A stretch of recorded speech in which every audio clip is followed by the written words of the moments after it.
Hermanos, el título de este mensaje es La vida perfecta del Señor Jesucristo. La vida perfecta del Señor Jesucristo. Y el objetivo del estudio de la palabra en esta mañana es que nosotros podamos salir de este lugar glorificando y adorando al Señor Jesucristo por haber visto la perfección que mostró durante su vida terrenal. A diferencia de los demás evangelios, el evangelio de Juan no habla de la genealogía del Señor Jesucristo ni de su nacimiento en esta tierra, pero sí nos habla de su eternidad y también de su nacimiento, de acuerdo al versículo 14 del capítulo número 1. Cuando leemos en el evangelio de Juan, capítulo 1, versículo número 1 al número 4, nos dice: en el principio era el verbo, y el verbo era con Dios, y el verbo era Dios. Este era en el principio con Dios. Todas las cosas por Él fueron hechas, y sin Él nada de lo que ha sido hecho fue hecho. En Él estaba la vida, y la vida era la luz de los hombres. Y luego vamos al versículo número 14, y se nos dice quién era este verbo. Y aquel verbo fue hecho carne y habitó entre nosotros, y vimos su gloria, gloria como del unigénito del Padre, lleno de gracia y de verdad. Las Escrituras, hermanos, nos muestran al Señor Jesucristo tal y como Él es, sin distorsiones, como muchas distorsiones que algunos hombres tienen acerca de la persona del Señor Jesús. Sin embargo, las Escrituras nos dicen quién verdaderamente es el Señor Jesucristo. A través de este Evangelio de Juan, nosotros queremos descubrir y conocer y creer en el propósito del Evangelio. Se recuerdan que en el capítulo 20, versículos 30 y 31, se nos dice que las cosas que el Señor Jesucristo hizo, las señales, específicamente los 7 milagros descritos en este Evangelio, tienen el propósito de que nosotros las veamos y creamos que Jesucristo es el Hijo de Dios, y que creyendo nosotros podamos recibir vida en su nombre.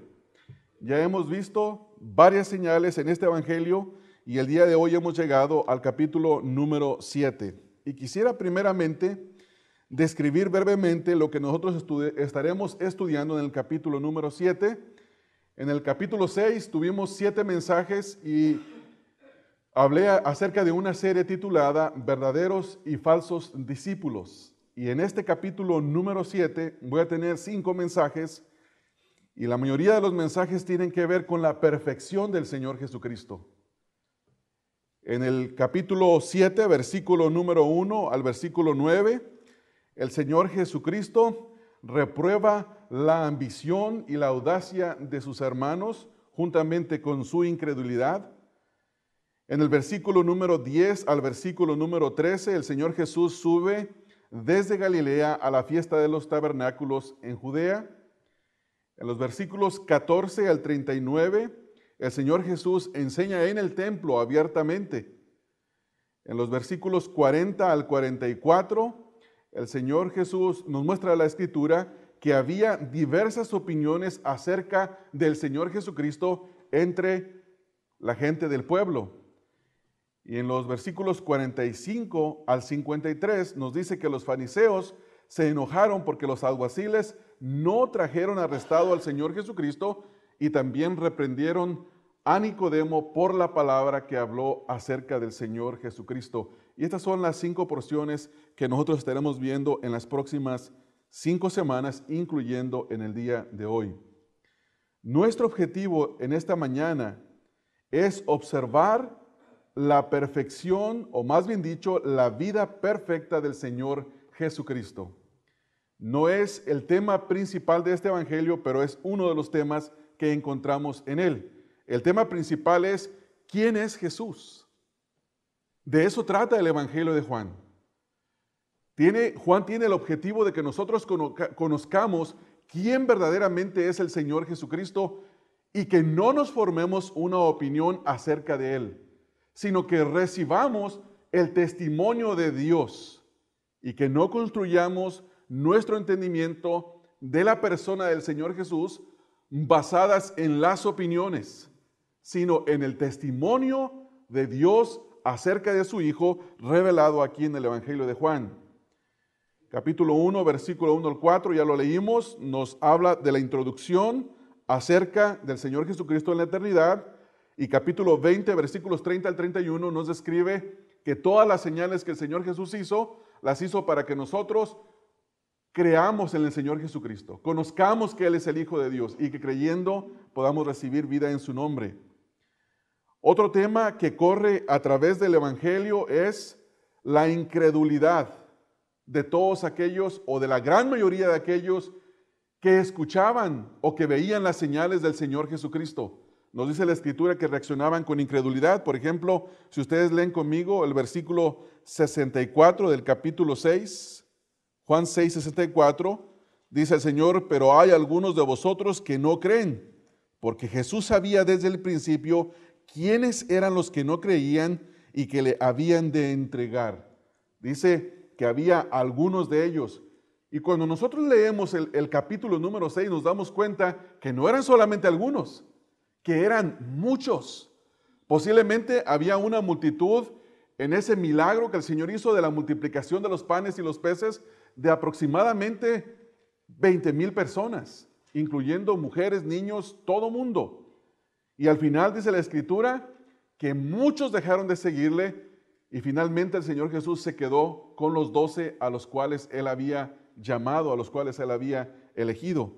Si van conmigo al capítulo número 12, hablando también de la incredulidad, capítulo 12, versículo número 37, encontramos que había una tremenda incredulidad en aquellos que le escuchaban. Versículo número 37 dice: pero a pesar de que había hecho tantas señales delante de ellos, no creían en Él. Y esto nos muestra, hermanos, de paso, que las señales no hacen que una persona cambie de parecer en cuanto al Señor Jesucristo. Un milagro, una señal, no va a hacer que una persona se convierta. Únicamente la obra poderosa, regeneradora del Espíritu Santo puede hacer que una persona venga al conocimiento y a la gracia del Señor Jesucristo. Otro tema que se corre en el Evangelio de Juan es el odio de los judíos que querían matar al Señor Jesucristo. Y cuando hablo del odio de los judíos, me refiero no al pueblo en general, pero sino a los líderes del pueblo judío. Por ejemplo, si quieren ver conmigo en el capítulo número 5, versículos número 16 y 18. Vamos a leerlos. Por esta causa los judíos perseguían a Jesús y procuraban matarle, porque hacía estas cosas en el día de reposo. Versículo número 18.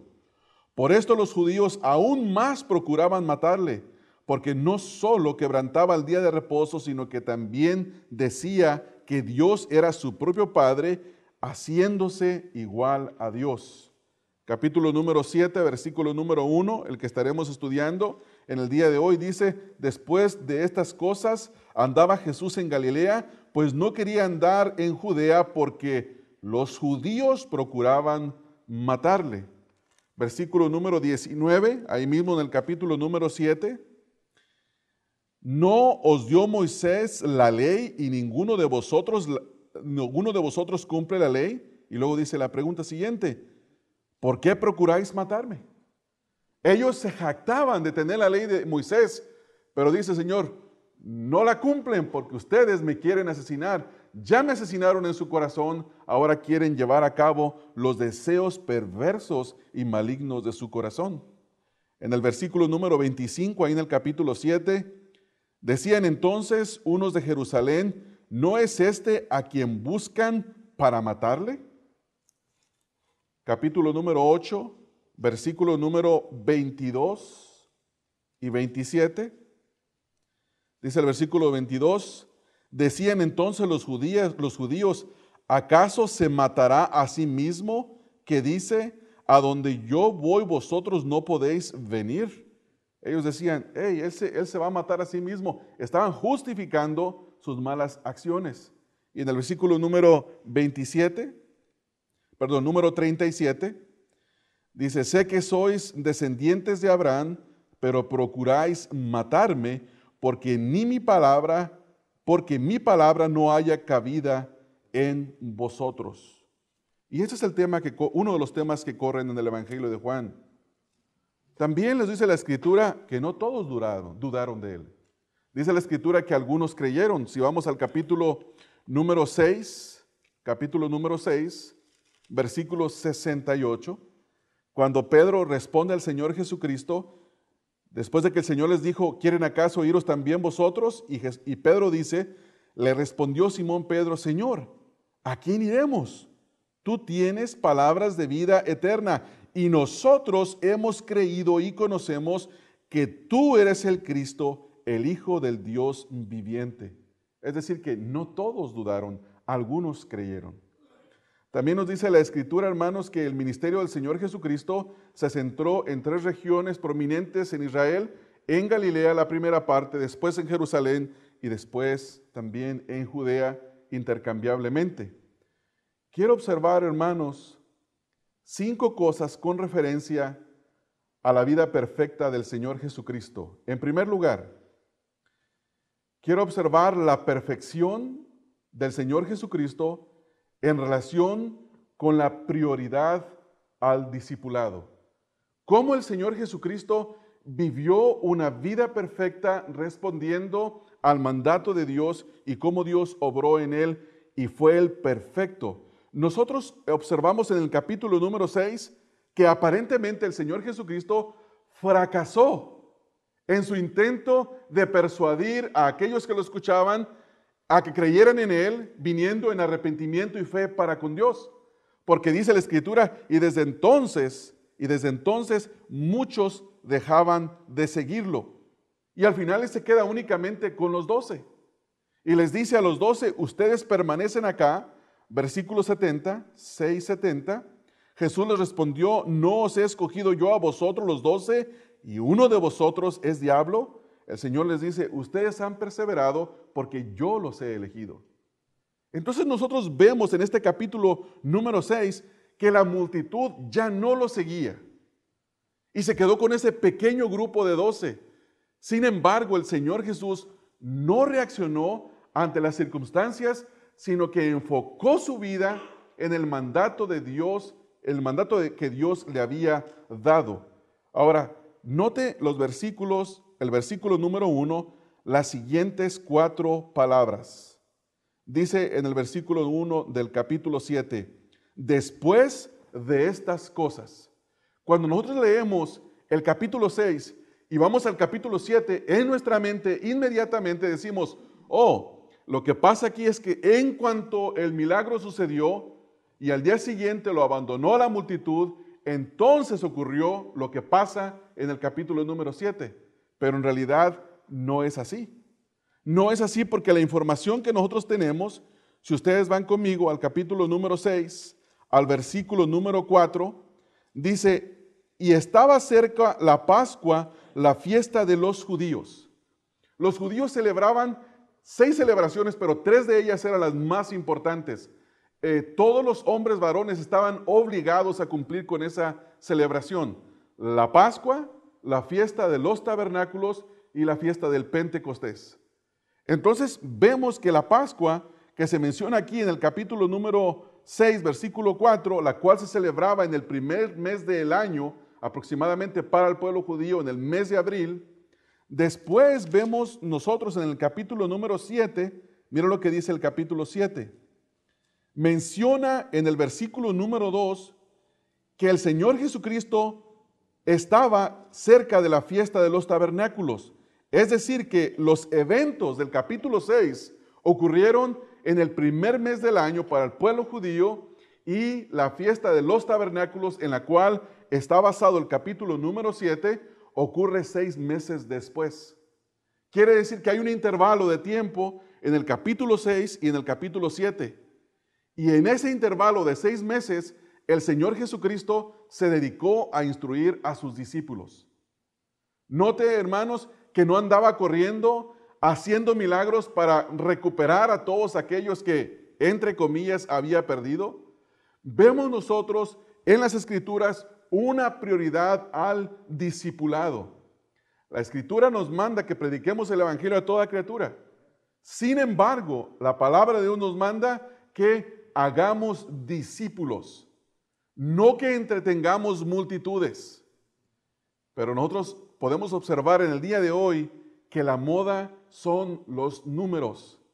Mientras más grande sea la congregación que pastoreas, se entiende que el Espíritu de Dios o que Dios tiene favor contigo, que tiene un favor especial que no tiene con otros. Las iglesias, las mega iglesias, algunas mega iglesias en las que no se predica la sana doctrina, consideran a las iglesias pequeñas como menos favorecidas por el Señor Jesucristo.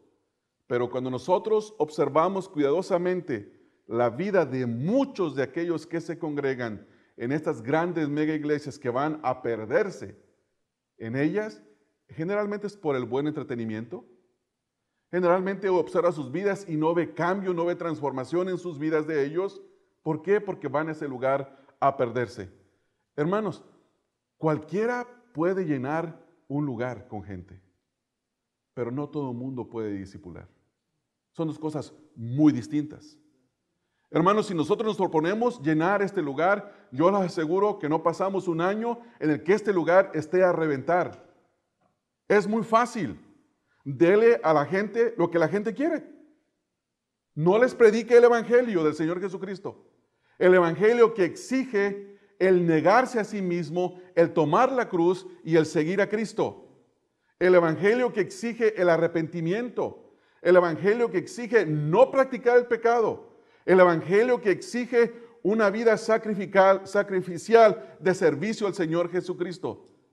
Dígales que Jesús los ama y que tiene un plan maravilloso para sus vidas y que desea que sean prosperados en gran manera en esta vida, que disfruten de los mayores placeres y deleites que esta vida ofrece, que tengan una salud perfecta y que tengan preeminencia o prominencia en la sociedad y la gente va a estar contenta. Ese mensaje es muy pegajoso, es muy fácil de recibir. Dele una música farandulera que sea la música que atrae a cierta cultura o a cierto grupo demográfico y la gente va a llegar. Si ponemos nosotros en esta congregación, quien tenga a una banda que sea semejante, no me conozco los nombres de las bandas mundanas, pero a una que toque parecido a ellos, y los jóvenes y la multitud se van a sentir atraídos. Y luego pone un número especial con una cantante de música pop que se parezca a X cantante del mundo, y usted va a tener contento y atraído a todo mundo. Y los padres se van a sentir contentos porque a los hijos se les da lo que ellos quieren. Y no tienen ganas de irse al mundo. Les dan una versión cristiana de lo que el mundo les ofrece. Pero en contraste, nosotros tocamos una música que aparentemente está fuera de época. No, hermanos, no es así. Llenar este lugar, cualquier tonto lo puede hacer. Bueno, ni tan tonto, ¿verdad? Porque tenía que tener cualquiera con un poquito de entendimiento, cualquier necio que no quiera buscar la voluntad de Dios, que tenga estrategias mundanas, humanas, carnales, pero hacer discípulos requiere entregar tu vida completamente y rendirla al servicio del Señor Jesucristo. Y eso es lo que el Señor Jesucristo hizo, hermanos. Eso es lo que el Señor Jesucristo, por eso dice el versículo número 1, después de estas cosas, andaba Jesús en Galilea, andaba caminando en Galilea. Y luego nos dice en segundo lugar, y esto tiene que ver con mi segundo punto, la vida del Señor Jesucristo en relación con la prudencia para vivir sabiamente. Vea lo que dice el versículo número 1. Pues no quería andar en Judea, porque los judíos procuraban matarle. Ahora, este versículo se puede malinterpretar diciendo que el Señor Jesucristo tenía miedo de los judíos. Y decía, no fue porque era prudente, sino que no fue porque era cobarde. Pero la Escritura nos dice todo lo opuesto. Si usted lee los evangelios, nos dice que el Señor Jesucristo Él nunca tuvo miedo ni de decir la verdad, ni de encontrarse con ninguno de los líderes religiosos. Vamos a ver algunas escrituras. Por ejemplo, en el capítulo número 5. Si va conmigo al capítulo número 5, versículos 16 y versículo 18. Capítulo 5, versículos 16 al 18. Ya hemos leído que ellos procuraban matarlo. Versículo 18 nos dice que procuraban matarlo. Capítulo 7, 1 nos dice que procuraban matarlo. Versículo 19 nos dice que procuraban matarlo. Versículo 25 nos dice que procuraban matarlo. Capítulo 8, versículo 22, versículo 37, versículo 40. Capítulo 10, versículo 10 y capítulo 11, versículo 53, que ya los hemos leído. Cada uno de estos versículos nos dice que procuraban matarlo. Esto es lo que estaba ocurriendo en este momento. Entonces, tenemos nuestra idea bien clara que el Señor Jesucristo sabía que procuraban matarlo, tenía amenazas de muerte sobre su vida. Pero en el versículo 1 observamos la sabiduría del Señor Jesucristo para evitar conflictos innecesarios. El Señor Jesucristo, hermanos, sabía que Él nunca iba a morir antes de tiempo. El Señor Jesucristo no tenía temor de ellos, porque cuando nosotros leemos, por ejemplo, en el capítulo 19, aquí en el Evangelio de Juan, quisiera llevarlos a un versículo en el capítulo 19, donde Pilato lo tiene preso, o más bien dicho, se lo habían entregado a Pilato. En el versículo número 10 dice, entonces le dijo Pilato, capítulo 19, versículo 10, ¿a mí no me hablas?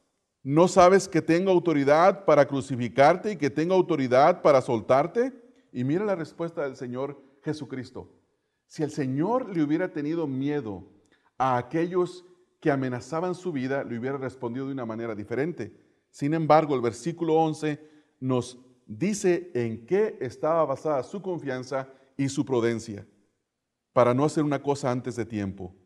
Respondiendo Jesús, ninguna autoridad tendrías contra mí si no te fuese dada de arriba. Por tanto, el que a mí te ha entregado mayor pecado tiene. Vemos que el Señor Jesucristo en el capítulo 7, versículo 1, no subía a Judea porque procuraba matarlo y porque él tenía miedo de que lo mataran, sino porque el Señor Jesucristo no caminaba en el tiempo de los hombres, sino que caminaba en el tiempo de Dios. Él no tenía miedo, hermanos. Él sabía que su nacimiento había sido en el tiempo de Dios. Él sabía que su vida se había movido en el tiempo de Dios, su ministerio terrenal. Él sabía que su crucifixión sería en el tiempo de Dios, su resurrección en el tiempo de Dios, su ascensión en el tiempo de Dios y su segunda venida, hermanos, también será en el tiempo de Dios. Nadie conoce el día, nadie conoce la hora, pero sí observamos algo importante en este versículo número 1 y es la prudencia sabia para evitar conflictos antes de tiempo. Ahora, hermanos, hay algo para nosotros, hay una lección para nosotros en esta mañana acá. Algo que debemos de aprender del Señor Jesucristo es en ser sabios para responder a nuestros enemigos. En primer lugar, no temamos a ninguno que nos amenace por causa del Evangelio. Quiero aclarar esto. No temamos a nadie que nos amenace por causa del Evangelio. Sin embargo, no vayamos y busquemos conflictos innecesarios. Entonces vemos su perfección en cuanto al discipulado, la prioridad de Dios, y vemos su perfección en cuanto a su relación de buscar conflictos innecesarios. Vamos ahora al punto número 3. Leemos en el versículo número 3. Fíjese lo que dice ahí. Y le dijeron sus hermanos, sal de aquí y vete a Judea, para que también tus discípulos vean las obras que haces. Ahora, note lo que sus discípulos, sus hermanos, le estaban diciendo. ¿Qué le decían? Le estaban queriendo dar órdenes en cómo desarrollar su ministerio terrenal. Sin embargo, el Señor Jesucristo nunca trabajó bajo las órdenes de los hombres, sino bajo la dirección perfecta y santa de Dios. Y esto lo vamos a ver en estos versículos. Note en el versículo número 3 que le dicen que vaya para que vean sus obras. Ahora, note ahora en el versículo 4 dice, porque ninguno que procura darse a conocer hace algo en secreto. Si estas cosas haces manifiéstate al mundo. Y lo escucha lo que dice, porque ni aún sus hermanos creían en él. Qué tremendos, tremendos. Aparentemente ellos estaban mostrando interés porque el Señor Jesucristo se mostrara públicamente, pero no tenían ningún interés sano, hermanos. Sus hermanos no creían en él. No creían en él. Y voy a volver a ese punto más adelante. Versículo número 6, dice en el versículo 6, entonces Jesús les dijo, escuche la palabra mi tiempo. Dice, mi tiempo aún no ha llegado, mas vuestro tiempo siempre está presto. ¿Qué es lo que le decía el Señor Jesucristo? Mi tiempo, yo trabajo en el tiempo que es de Dios, no trabajo en el tiempo de este mundo. Y nosotros encontramos una lección tremenda acá, hermanos, y es la siguiente. Como creyentes debemos de aprovechar y de vivir bien en el tiempo que el Señor nos ha dado. Hermanos, la Escritura nos exhorta, dice, mirad cómo andáis, no como necios, sino como sabios, aprovechando bien el tiempo, porque los días son malos. Hermanos, no desperdiciemos nuestro tiempo. Vivamos en el tiempo de Dios, que es nuestro tiempo. No vivamos, hermanos, como vive la gente en el mundo sin ningún temor de Dios. Vamos a leer algunas referencias, más bien dicho un pasaje en Lucas capítulo 17. Los que estuvieron aquí el viernes escucharon que estuve hablando un poco acerca de esto con referencia al contexto del capítulo número 18. Pero mire lo que dice el capítulo 17, versículo número 26, hablando acerca de la venida del Señor Jesucristo. En este versículo 26 y el versículo 28, nosotros encontramos cómo vive una sociedad que vive en su tiempo y no en el tiempo de Dios. Alguien que quiere desperdiciar su tiempo y no tomar ventaja del tiempo que Dios le ha dado. Mira lo que dice el versículo número 26. Como fue en los días de Noé, así también será en los días del Hijo del Hombre. ¿Cómo dice ahí, hermanos, el 27? Comían, bebían, se casaban y se daban en casamiento hasta el día en que entró Noé en el arca y vino el diluvio y los destruyó a todos. Así mismo como sucedió en los días de Lot, ahí está el segundo ejemplo. Comían, bebían, compraban, vendían, plantaban, edificaban. Mas el día en que Lot salió de Sodoma, llovió del cielo fuego y azufre y los destruyó a todos. Así será el día en que el Hijo del Hombre se manifieste. ¿Pueden notar cómo vive una generación que no tiene ningún interés en Dios? Su interés era comer, beber, comprar, plantar, hacer todas las cosas comunes de la vida. Ahora mi pregunta para ustedes es la siguiente, hermanos. ¿Es pecado comer? No. ¿Es pecado trabajar? No. ¿Es pecado casarse? No. Lo que sí es pecado es hacer las cosas como a mí me parece, sin tomar en cuenta la sabiduría perfecta y el señorío y la soberanía de Dios sobre mi vida. De esto estamos hablando. El Señor Jesús, nosotros vemos en el capítulo 7 que primero Él no hizo caso de lo que sus hermanos le dijeron, pero mire, hay algo curioso. Vean el versículo número 10 del capítulo número 7, lo que el Señor Jesús hizo. Pero después que sus hermanos habían subido, dice, entonces Él también subió a la fiesta. ¿Qué es lo que pasó acá? ¿Estaba el Señor Jesús acaso siendo un hombre caprichoso, diciéndole a sus hermanos, oh no, yo no me dejo gobernar por ti, yo me gobierno solo por Dios? No, no es eso, hermanos. Él subió en el tiempo apropiado para estar en Judea y hablar en el tiempo apropiado. Note lo que dice el resto del versículo. Ahí mismo dice que subió, pero ¿cómo subió, hermanos? No abiertamente, sino como en secreto. Y uno puede decir, Entonces Jesús subió allá, pero no subió abiertamente, subió en secreto. Y la respuesta es, habló en secreto en el tiempo de Dios. Pero cuando fue el tiempo de Dios de que hablara públicamente, habló públicamente. Vea lo que dice el versículo 14. Más a la mitad de la fiesta subió Jesús al templo y, ¿qué dice, hermanos? Enseñaba, y se maravillaban los judíos diciendo, ¿cómo sabe este letras sin haber estudiado? Jesús les respondió y dijo, mi doctrina no es mía, sino de aquel que me envió. El que quiere hacer la voluntad de Dios conocerá si la doctrina es de Dios o si yo hablo por mi propia cuenta. ¿Qué es lo que nosotros vemos acá? Primero entró encubiertamente y luego habló abiertamente, y después vamos a observar del versículo 25 en adelante que el Señor Jesucristo predicó abiertamente en la ciudad, en Judea. Entonces, ¿qué es lo que observamos? Vivir, hermanos, en el tiempo de Dios, no en nuestro propio tiempo. Hacer las cosas como el Señor nos manda a nosotros.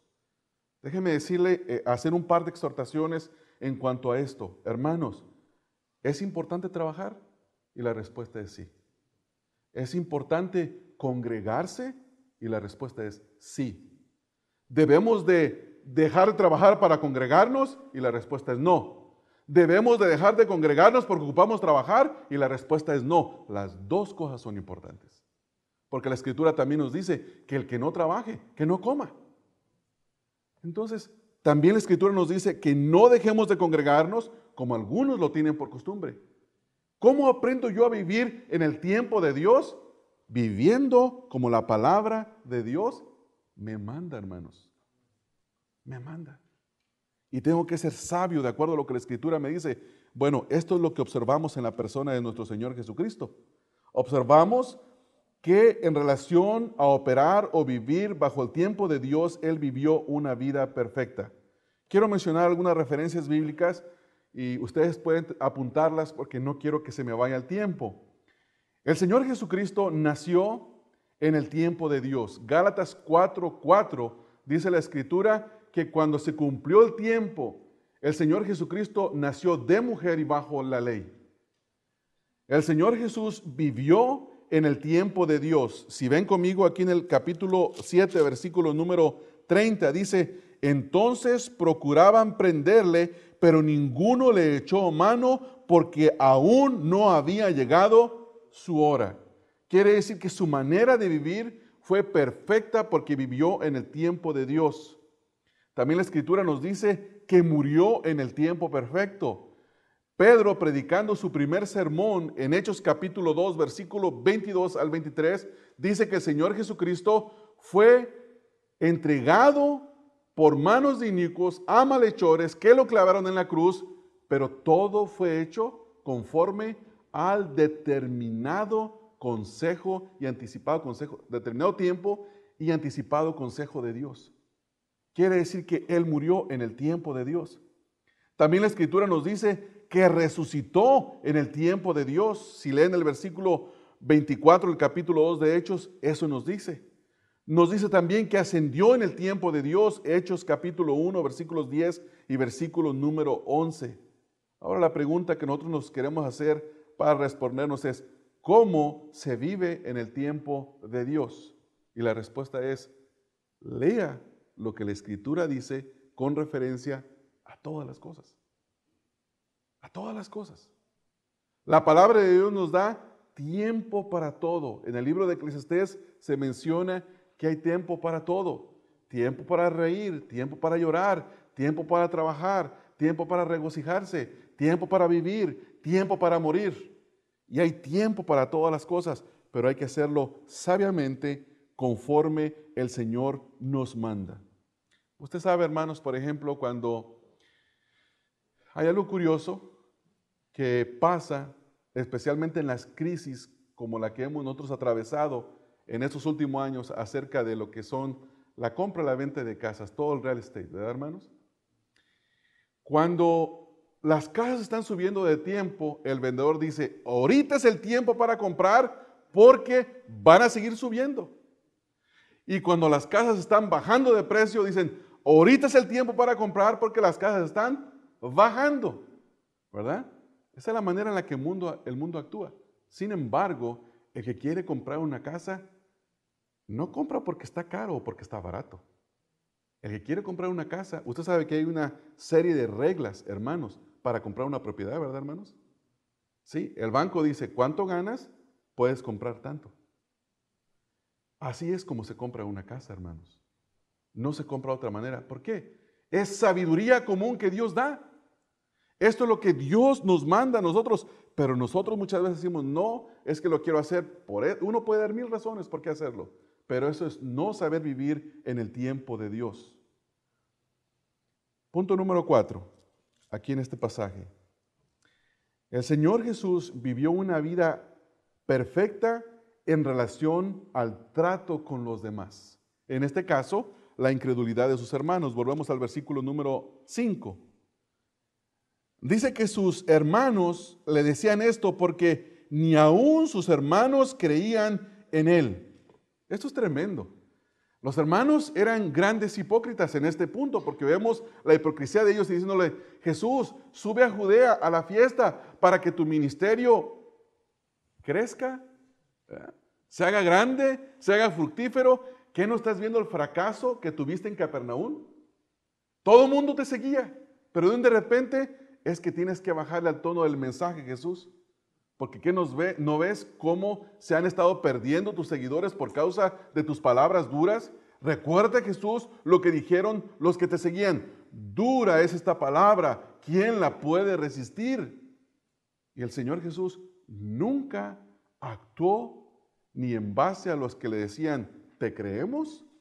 Ni en base a los que no creían en Él. Note que el Señor Jesucristo no tuvo ninguna reacción contra la incredulidad de sus hermanos. No les dijo, hipócritas, ¿qué acaso ustedes no saben que soy Dios y que yo conozco su corazón? ¿Y que sé lo perverso que son? ¿Me están siendo hipócritas para conmigo? No, hermanos, no les dijo eso al Señor Jesucristo. Él fue sabio en decir las cosas cuando tuvo que decirlas. Él se quedó callado en cuanto a la hipocresía de sus hermanos, en cuanto a la incredulidad. ¿Por qué? ¿Por qué, hermanos? Porque nadie puede creer si el Señor no obra en él, si no lo trae el Señor Jesucristo. Y nosotros aquí aprendemos otra lección muy importante, cómo debemos de reaccionar ante los incrédulos. Muchas veces, mis hermanos, nosotros tenemos a un familiar, a un ser querido, a un amigo, que queremos forzarlo a que crea el Evangelio porque para nosotros es tan claro. Porque le hemos dicho, tantas veces te he hablado del Evangelio, ¿qué acaso no lo entiendes? Y la respuesta es, no, hermano. Ni aunque usted traiga al mejor predicador del mundo, ni aunque Dios resucite a Spurgeon y le venga y le predique, ese hombre o esa mujer se va a convertir. No es de los hombres, hermanos. Ya leímos en el capítulo número 6 acerca de la soberanía de Dios para la salvación. Comenzando desde el capítulo 6, donde Él habla con los que están escuchándole en el discurso del pan de vida, les dice, ustedes no van a poder venir a mí si el Padre que me envió no los trae. Y le dice a sus discípulos, ustedes creyeron en mí porque yo los elegí a ustedes y no ustedes me eligieron a mí. Entonces el Señor Jesucristo en este versículo número 5 reacciona contra sus hermanos de una manera sabia porque dice, porque ni aun sus hermanos creían en él. Y luego mire cómo dice el versículo número 6. Entonces Jesús les dijo, mi tiempo aún no ha llegado, mas vuestro tiempo siempre está presto. Siempre está presto. ¿Qué quiere decir el Señor Jesucristo con esto? Hermanos, lo que el Señor Jesucristo está diciendo con sus palabras es que todo aquel que dice ser hijo de Dios vive bajo el tiempo de Dios.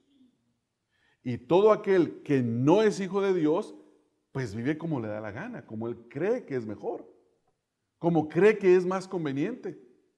Hermanos, nosotros como hijos de Dios no hacemos algo porque nos parece que es lo mejor. Y una palabra de consejo para nuestros jóvenes. Para los que se acaban de graduar de high school y que están en el colegio, o para los que ya están estudiando en el colegio y para los que van a estudiar en el futuro, no elijas una carrera porque paga bien. Ese no es el punto, hermanos. Ese no es el punto. Porque entonces se está moviendo la codicia. Tienes que buscar cuáles son los dones que Dios te ha dado.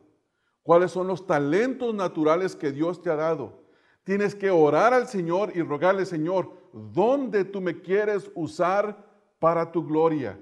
Yo tengo esta inclinación, esto es lo que yo creo que debería ser, pero como no sé, guíame en tu sabiduría, Señor. Ábreme puertas, ciérrame puertas, dame sabiduría para escoger lo que te va a dar gloria a ti.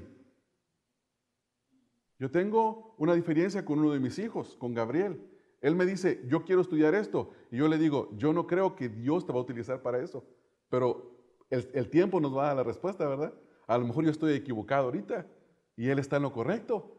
A lo mejor yo tengo la razón y Él está equivocado. El Señor nos va a dar su tiempo. Lo que sí le digo, ora al Señor y que el Señor te guíe en lo que vas a estudiar. Yo veo capacidades naturales que Dios le ha dado y sé cómo lo puede utilizar en eso. Pero el Señor es el último, Él es el que tiene la última palabra. Y Él es el que va a guiar a mi hijo, va a guiar a cada uno de ustedes, me va a guiar a mí, hermanos. Pero no nos movamos como los hermanos de Jesús se querían mover. Decían, Jesús, ya te fue mal en Capernaum. Nadie te sigue. ¿Tú quieres hacer popularidad? ¿Quieres que te conozcan? ¿Quieres tener seguidores? Bueno, vete a Judea donde no estés quemado. Porque en Capernaum te quemaste, hermano. Vete a Judea. En Judea, muéstrate, haz obras. Allá te van a seguir. ¿Y qué les dice, hermanos? Mi tiempo aún no ha llegado. Ustedes viven como ustedes quieren, en su tiempo. Y ahí aprendemos nosotros esta tremenda lección, hermanos, de aprender a vivir conforme al tiempo de Dios. Ahora, una lección que no la tengo apuntada en mi bosquejo, pero quisiera mencionarla, en el versículo número 5, dice, porque ni aún sus hermanos creían en él. Hermanos, nosotros debemos de tener paciencia para con nuestros familiares que a través de los años han visto nuestro testimonio, les hemos predicado el Evangelio y aún no quieren creer. Tenemos que tener paciencia, hermanos. Pónganse a pensar en este escenario. Primera pregunta.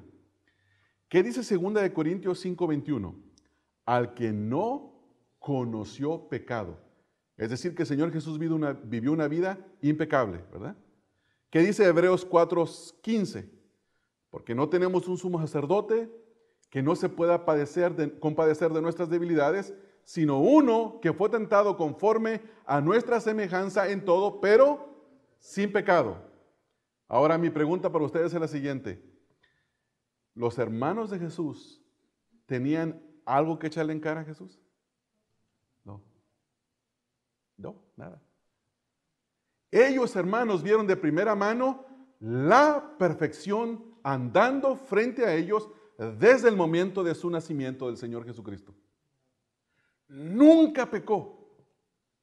Nunca tuvo un acto de avaricia para contra ellos, un acto de desprecio, un acto de falta de compasión. Siempre fue amoroso, compasivo, perfecto para el trato con sus hermanos.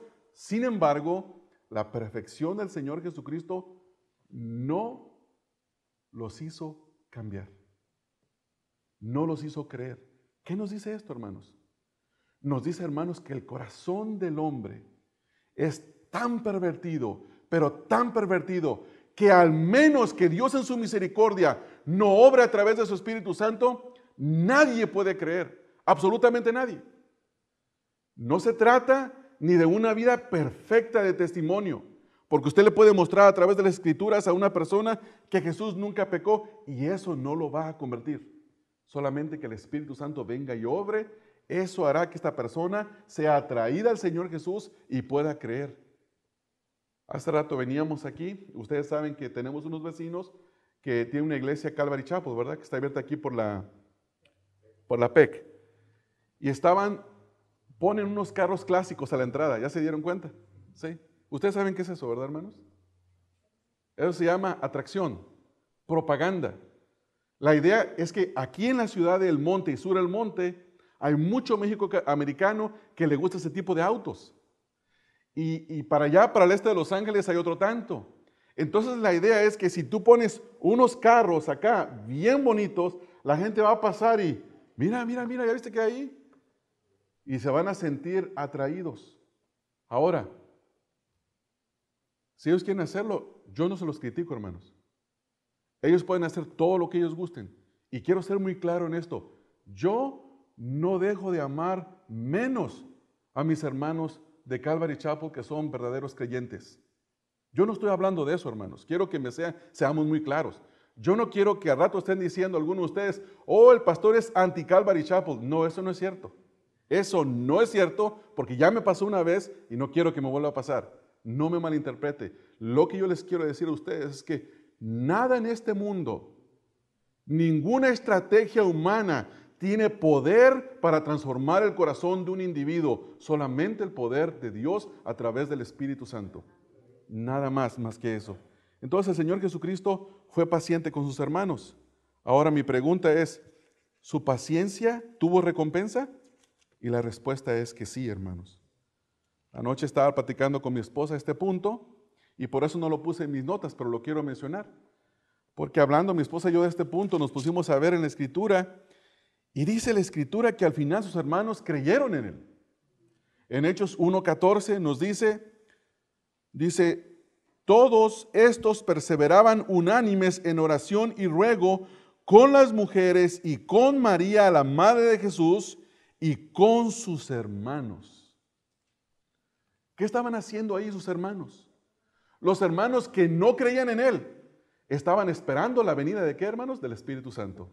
En obediencia al mandato del Señor Jesucristo. Entonces, ¿qué aprendemos? Cuando mi pariente, cuando tu hijo, que le hablas del Evangelio una vez, que ya se lo dijiste con exhortación, que ya se lo dijiste con mucha paciencia, que ya se lo dijiste con mucho amor, que hasta lo llevaste a comer, que te pasaste todo un día con él, hablando con él con paciencia y que sentías que te deshacías por dentro por decirle a tu hijo, que tú no entiendes lo que te estoy diciendo, tan claro que está, y le hablaste de una manera y le hablaste de otra manera, y parece que tu hijo no respondía. ¿Sabe qué es lo que pasa, hermanos? Solamente Dios puede cambiar el corazón de tu hijo. Y tú y yo tenemos que ser pacientes, así como el Señor Jesús fue paciente, y rogar al Señor que cambie y transforme los corazones de todo aquel que le hablamos el Evangelio. Número 5, punto número 5, quiero hablar de la perfección del Señor Jesucristo en su relación con el sufrimiento por causa de la predicación de la palabra de Dios. Este es otro punto importante en este pasaje. Capítulo 7, versículo número 7, pero quiero leer versículos 5, 6 y 7. Note que el versículo número 5 dice, porque ni aún sus hermanos creían en él. Entonces Jesús les dijo, mi tiempo aún no ha llegado, mas vuestro tiempo siempre está presente. Y luego escucha lo que dice el Señor Jesús. No puede el mundo aborreceros a vosotros, mas a mí me aborrece, porque yo testifico de él que sus obras son malas. Hermanos, prepárese para sufrir. Lo que esos perros de Los Ángeles, de pare de sufrir, enseñan con referencia a parar de sufrir, que vayas y que les des dinero, que vayas y que compres una rosa, que vayas y que te tomes un vaso de agua, que vayas y que te compres una estaquita de la cruz de Jesús, que vayas y que agarres sal de Israel, aceite de Israel. Eso no tiene ningún efecto, hermanos. Todo aquel que predique el Evangelio va a sufrir. Ahora, les llamé perros porque no son mis hermanos.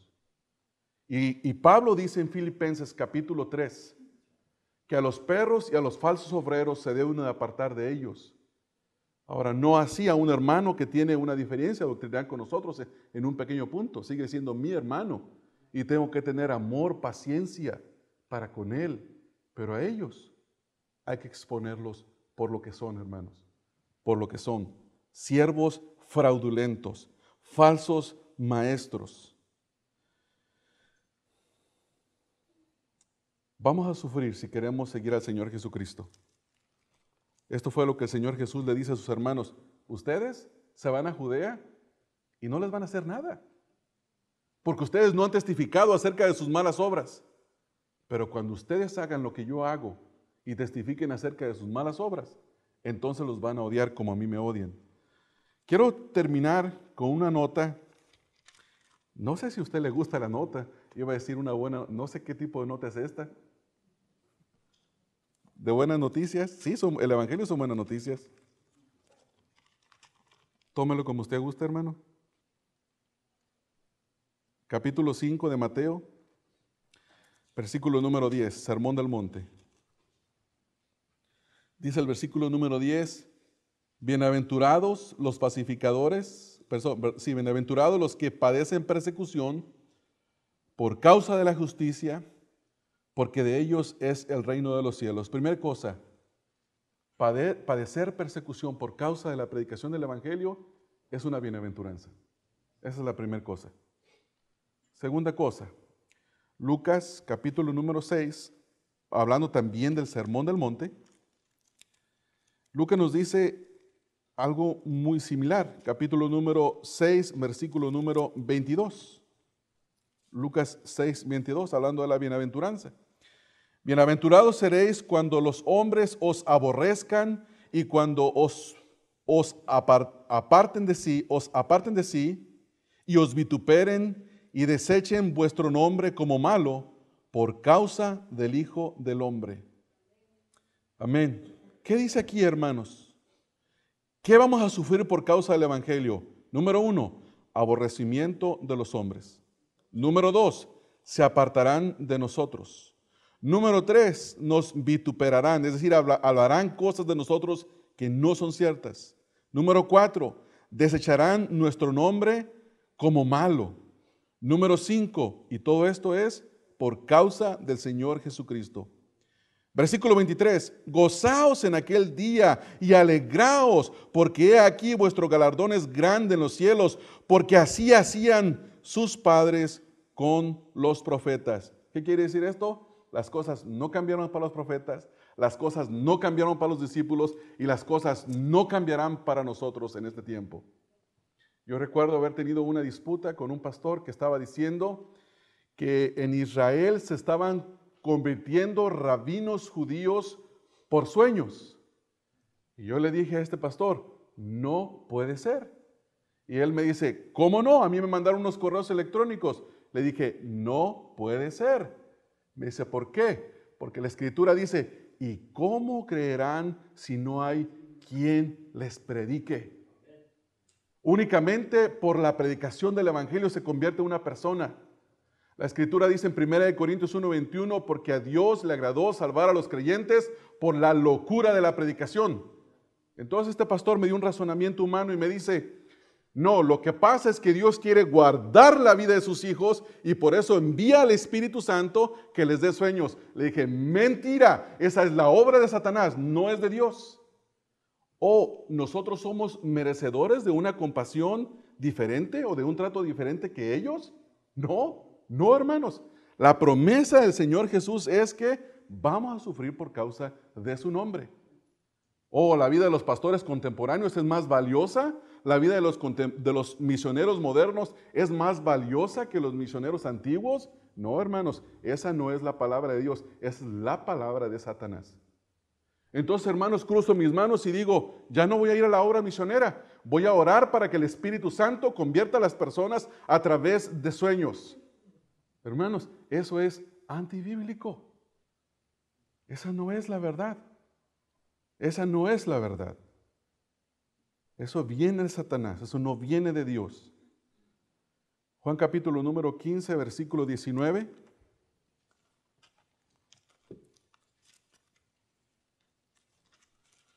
Juan capítulo 15,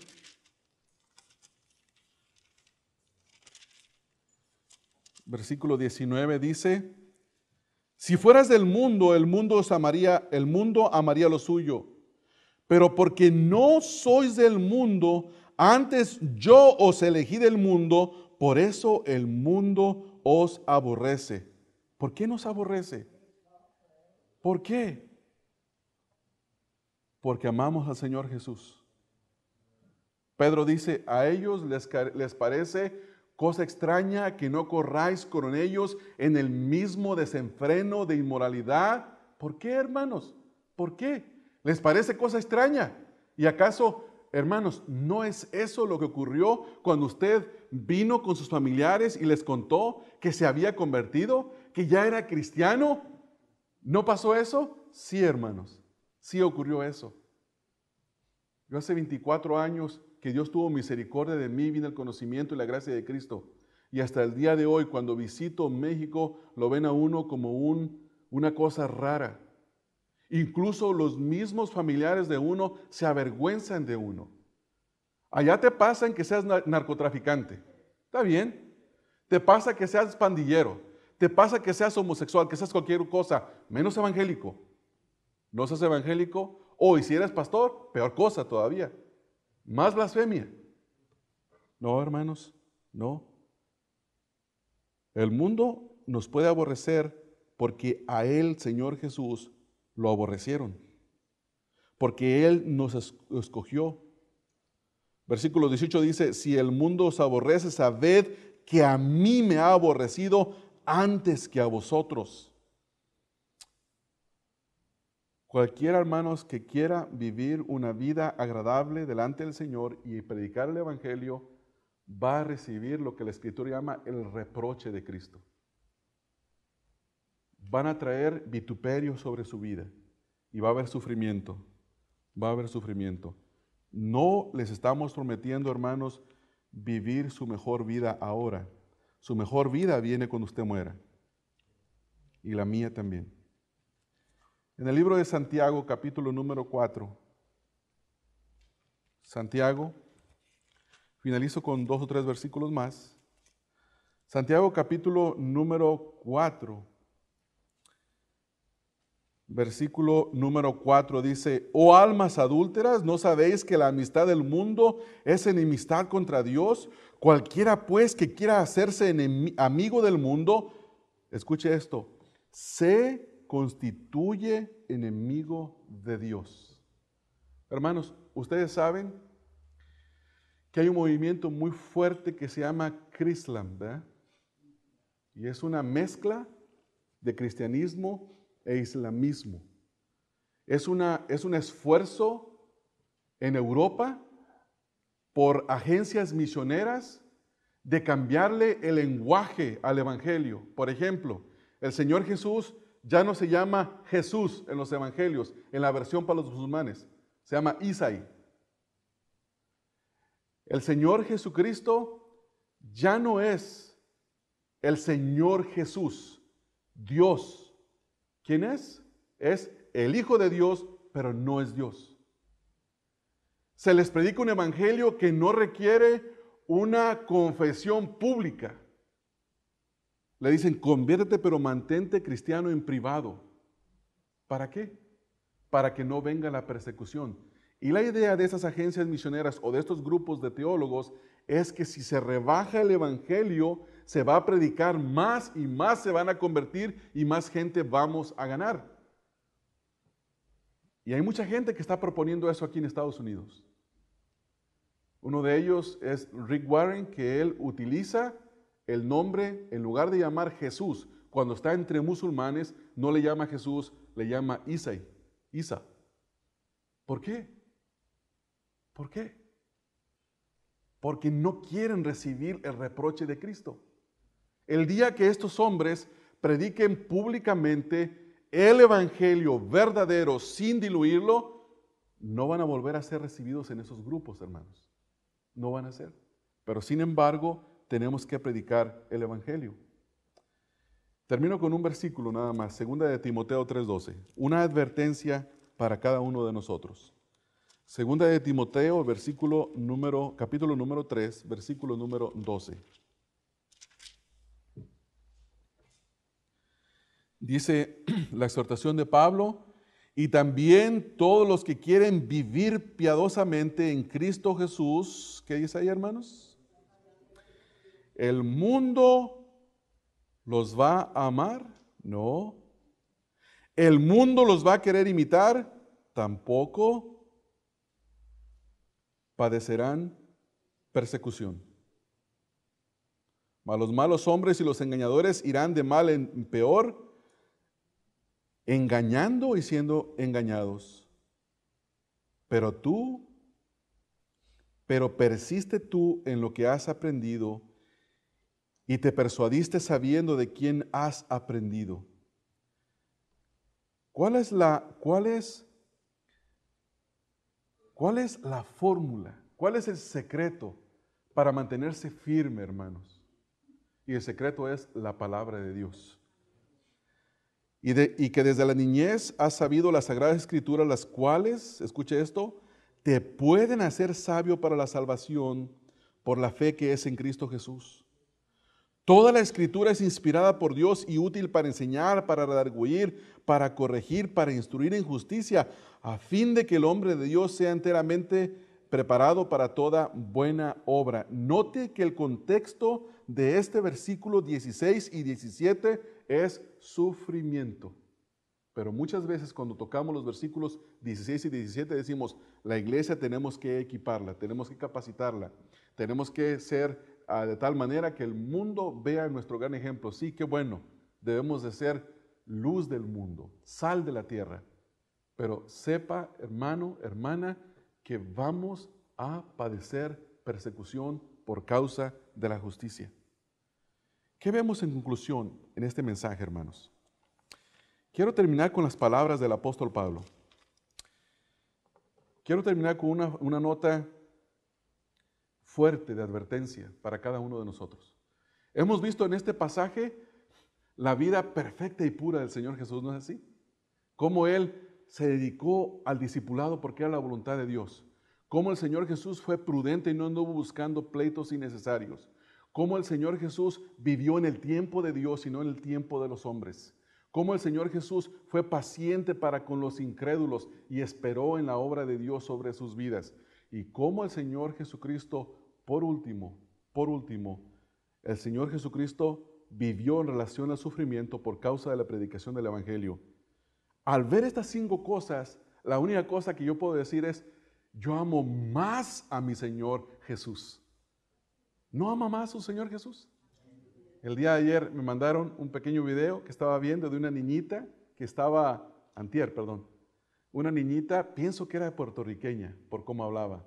Y estaba seguramente haciendo lo que ella ve a sus padres o a sus pastores o a no sé quién hacer en la iglesia. Y tomó un micrófono de plástico y empezaba y que gloria a Dios y gloria a Cristo Jesús y hablaba tantas cosas que se utilizan en algunas congregaciones y luego hace una pausa y dice, te amo mi Señor Jesús, te amo mi Señor Jesús. Y mi pregunta es, ¿usted ama a su Señor Jesús, hermanos? ¿Quiere conocerlo cada día más para amarlo más? Qué bueno, porque si no, mira la advertencia del apóstol Pablo. Pablo advierte en la primera carta a los Corintios, capítulo 16, versículo 21 y versículo 22. Primera de Corintios 16, 21 y 22. Mira lo que dice, hermanos. Yo, Pablo, os escribo esta salutación de mi propia mano. El que no amare al Señor Jesucristo sea anatema. El Señor viene. Hermanos, el que no ama al Señor Jesucristo es maldito, es destruido, está bajo condenación. Pero nosotros, hermanos, lo amamos porque Él nos amó primero. Lo hemos recibido como nuestro Señor y Salvador porque Él nos recibió a nosotros. Le llamamos Señor porque Él produjo eso en nosotros a través del nuevo nacimiento.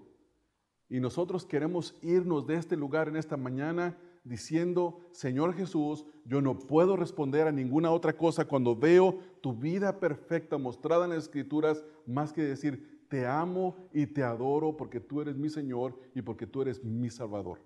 Amén, hermanos. Si ese es su sentir, póngase de pie, vamos a orar.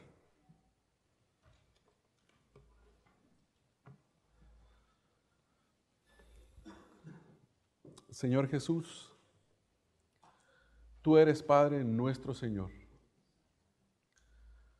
Padre, gracias por haber enviado a tu Hijo Jesucristo a morir por nuestros pecados. Gracias, Señor Jesús, por haber muerto en la cruz por nuestros pecados. Espíritu Santo, gracias por tu gran misericordia en habernos hecho nacer de nuevo, por la regeneración que tú traes a nuestras vidas.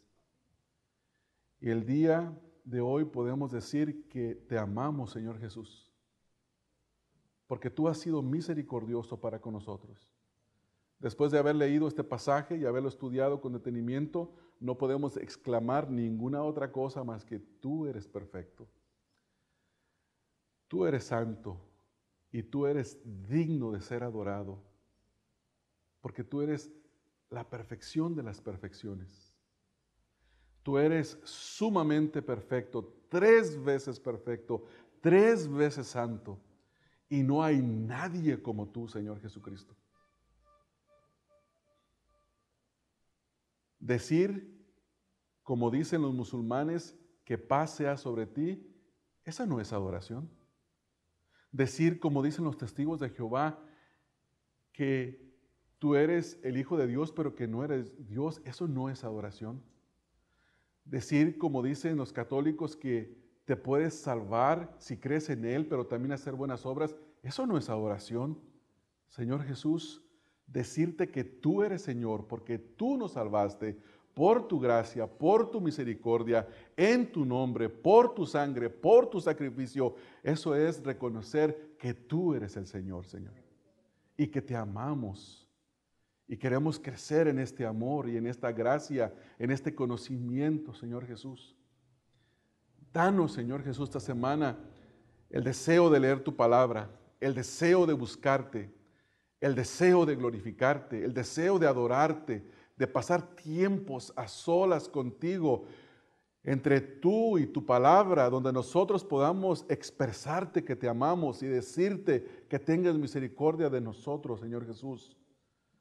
Señor, que tu nombre sea exaltado en tu iglesia. Te ruego estas cosas, Padre, en el nombre de Cristo Jesús. Amén. Amén. Señor les bendiga, hermanos.